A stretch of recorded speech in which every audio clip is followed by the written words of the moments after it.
Hi everyone, welcome to my channel. My name is Lisa and today I'm going to be going over my July budget.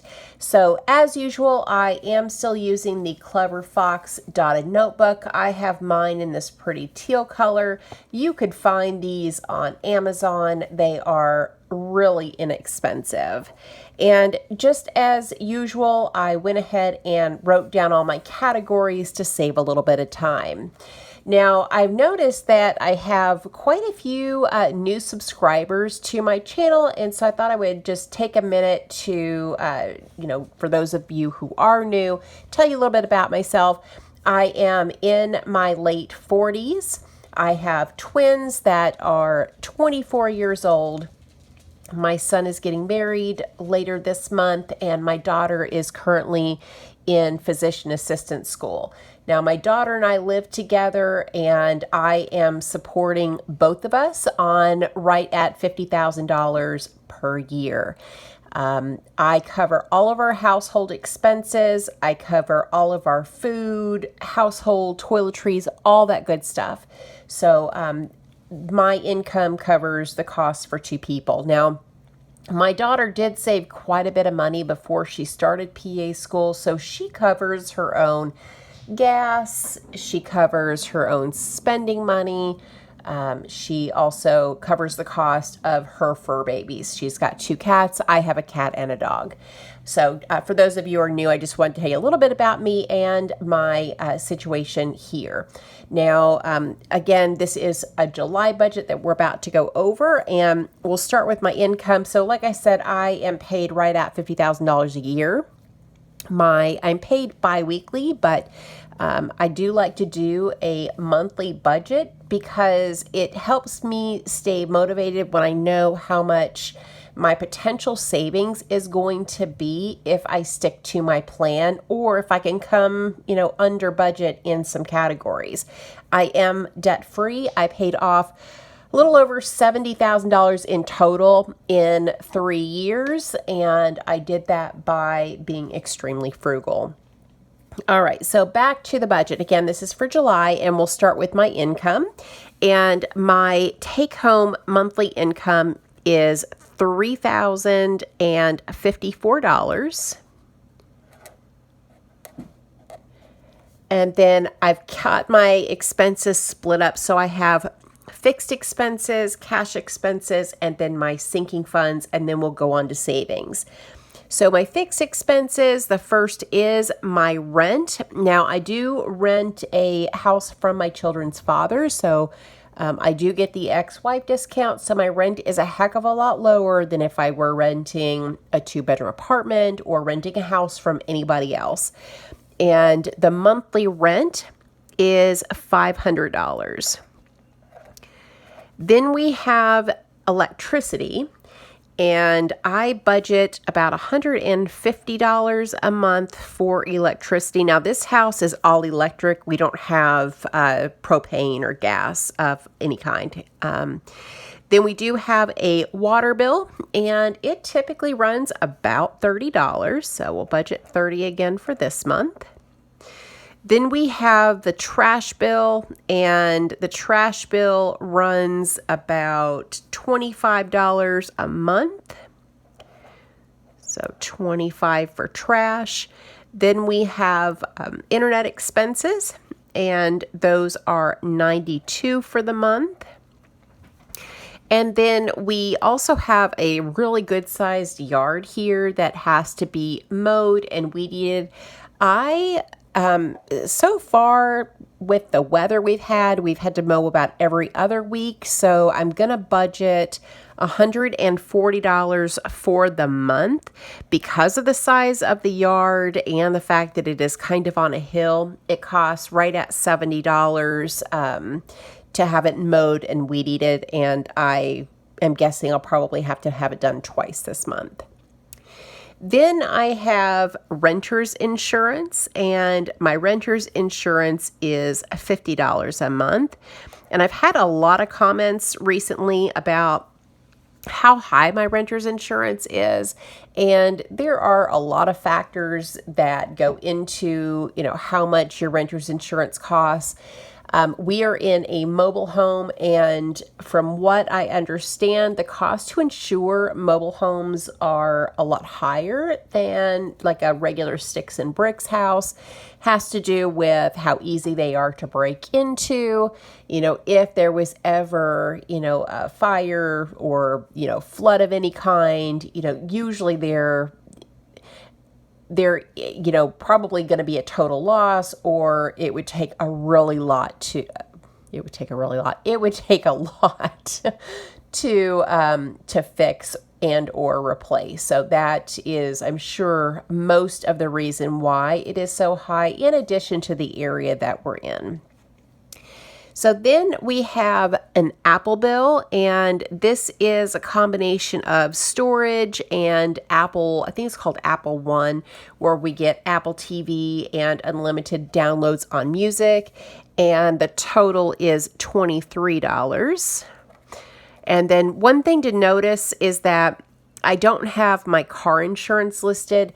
I paid the premium in full in March, and so it is not due again until September.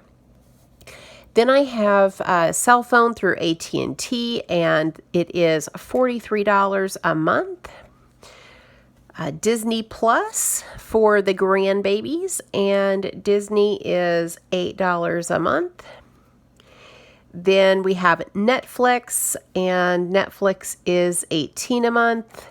And Netflix is shared with my children and the grandbaby, so we have the plan for where you get 4 screens that can play, Netflix at the same time. Then we have ad-free Hulu, which is $12. And I know several of you have commented about the Hulu and Disney bundle, but it includes commercials, and my children really like Hulu that is ad-free, and there's not an option for ad-free Hulu when you bundle with Disney, so we're just going to keep it as it is. And then last is the gym. I did end up joining Planet Fitness, and I did get the Black Card, and that is $26 a month. And I went ahead and got the Black Card because I can go to any one of the gyms. I did really like the hydro massage chair that they had, and I am going to use it personal training as well. So I am hoping that I will get the most out of, the gym using the Black Card. And that was a lot of the reason why I decided to do that. I also may have to travel for work, and when I do, I want to be able to still go to the gym when I travel. All right, so let's go ahead and total up my fixed expenses. We have $500 for rent, $150 for electric, $30 for water, $25 for trash, $92 for internet, $140 for the lawn, $50 for renter's insurance, $23 for Apple, $43 for cell phone, $8 for Disney, $18 for Netflix, $12 for Hulu, and $26 for the gym is a total of $1,117. And then next are my cash expenses. Now I did have household groceries, fur babies. I had all of those separated out into their own category, but I went ahead and decided I was going to lump it all together for into one category called Walmart. I do all of my shopping at Walmart. I get my fur baby stuff there, and it was just getting to be too much of a pain to try to separate out my transactions. And so I've just decided to combine all of those things. And the total for Walmart is $400. And I just noticed I do have fur babies listed down here, but actually this was a mistake. So please ignore that being down here in the corner. So the total for Walmart is, the total is $400. I am budgeting $60 a week for myself for groceries. And so that is $240 for the month. And then I budget $80 for fur babies for the month. And then the remaining $80 is household. Now, I am not going to be really strict with those particular totals, but I did want to explain how I came up with $400 for the month. So this is for just for me. Now, my daughter, I have given her her own category. She and I eat differently. I am really trying to be a little bit more healthy, whereas she's in her early to mid 20s, and she likes quick and easy. And so because we eat different things, I have my own grocery budget. She has hers. So her monthly budget is $240. And she can use that for groceries. She can eat out, whatever she wants to do with that money, completely up to her. Next is gas for my car. And just a quick update, from what I understand, the dealership has the engine to my 2014 Kia Soul in, and I'm super excited about it. If you're new here, in late March, early April, my engine went out, and Kia is covering it at no cost. It's under warranty, and they've had my car since then, and I've been driving a loaner. And so I'm super excited to get my car back. What I understand, it'll be a couple more weeks. With that said, I do have gas for my car that I will need, and I'm going to budget $40 for the month, so that's $10 per week. I'm not really driving a whole lot. I occasionally will drive into town to go visit my parents, like once a week or once every 2 weeks. $40 a month should be enough because I'm working from home the rest of the time, and the gym is super close to my house. So the gas category no longer includes oil changes. This is strictly gas for my car. Then I have medical expenses. So this is for prescriptions and also for copays. I'm budgeting $5 a week. So that's $20 a month. I realized when I went to go get my prescription filled that it was $2. So I don't really need a lot of money for medical. Then we have personal spending, and I am going to budget $10 a week, so $40 for the month. My personal spending was $80 per month, but I am going to reduce my personal spending since I have the new expense of the gym, so it will kind of even each other out a little bit. So totaling up my cash expenses, I've got $400 for Walmart, $240 for my daughter, and then another $100 for gas, spending, and medical is $740. Next are my sinking funds. So these are my little savings categories. First category is Christmas, and I am budgeting $20 a week, so that is going to be $80 for the month. My goal is to save $1,200 by December, and I've been saving all year long. Next are my fur babies. Again, I have a puppy and a kitty, and this is for any vet visits.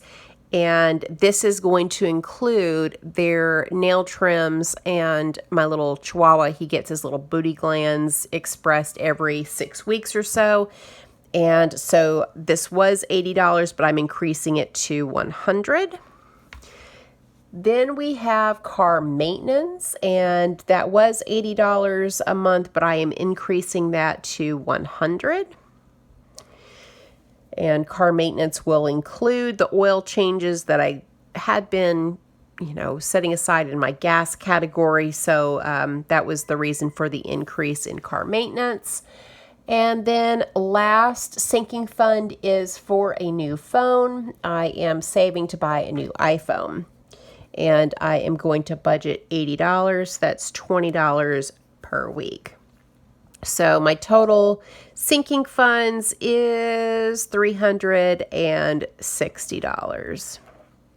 So now let's take my income and subtract all of my fixed expenses, cash expenses, and sinking funds and see how much I'm going to be able to save this month. So $30.54 minus $1,117 minus $740 minus $360 is a total savings of $837.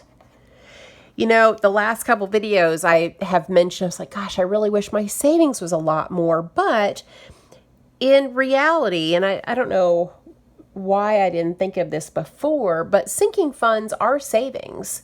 Just because I'm putting these in categories, I am not actively spending the money in these categories right now. So if we take my total savings and then add in my sinking funds, I'm saving, almost $1,200 for the month, which is pretty good. I had gotten a little bit discouraged at the total savings, but when I add the sinking funds, it really, I don't know, it got me excited again, and it makes me not want to spend anything in my sinking fund categories to, continue to watch those grow. Let me know down in the comments, have you decided to, split your food and household categories up? Have you decided to combine them? Me personally, I found it to be a pain in the rear end to try to split out my transactions and keep up with how much I spent in food versus fur babies versus, household products. I think I'm really going to like having it all lumped together, but let me know down in the comments, what you do with your budget. I always love to hear what you guys are doing. That is everything. Thank you so much for watching, and welcome to everybody who is new. I appreciate each and every one of you. I hope you have a great day or night wherever you're at. Bye.